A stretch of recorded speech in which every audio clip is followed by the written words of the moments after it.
தீனுக்கு நீங்கள் என்னத்த செஞ்சிருக்கீங்க சொல்லுங்க. 80 வருஷம் வாழ்ந்தீங்கன்னா 40 வருஷத்தை தூக்கத்தை கழிச்சிருக்கீங்க.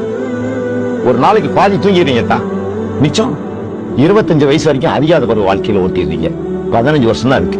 அதுல இந்த பராக் பார்க்க போனது, அங்க போனது, இங்க போனது, எல்லாம் கணக்கு போட்டு பயணம் போனது, பாஸ்போர்ட்டுக்கு அப்ளை பண்ணது, இதெல்லாம் கழிச்சு பார்த்தோம்னா மொத்தம் நீங்க வாழ்ந்த காலங்களே ஒரு 10 வருஷம் தான் வரும். அந்த 10 வருஷத்துல நீ அல்லாஹ் தொழுது ஃபஜ்ர்ல ஒரு 5 நிமிஷம், லொஹர்ல ஒரு 5 நிமிஷம், அசர்ல ஒரு 5 நிமிஷம், மஹரிப்ல ஒரு 5 நிமிஷம், இஷால ஒரு 5 நிமிஷம், எக்ஸஸாவே தர்றேன் நான். 25 நிமிஷம். ஒரு நாளைக்கு 23 மணி நேரத்தை 23 அரை மணி நேரத்தை 24 மணி நேரம் கொண்டதுல 23 மணி நேரத்துல பாதிய படுக்கையில கழிச்ச நீ, உன் உடல் சுகத்துக்கு கழிச்ச நீ, அல்லாஹ்வுக்கு செலவு பண்ண நேரம் 15 நிமிஷம் கூட வரமாட்டீங்கன்னா என்னத்தான்? அதுவும் 80 வருஷம் உயிர் வாழ்ந்தா, 40 வருஷம் மௌத்தா பண்ணினா அதுவும் இல்லை. நீ அல்லாஹ் பார்த்து அல்லாஹ் எங்களுக்கு ஒண்ணு செய்யலாம், உனக்கு என்னத்தை செய்யலாம்? நீயே தொழுக வர மாட்டேங்கிறீங்கிறாங்க, என்னென்னமோ சொன்னாங்க.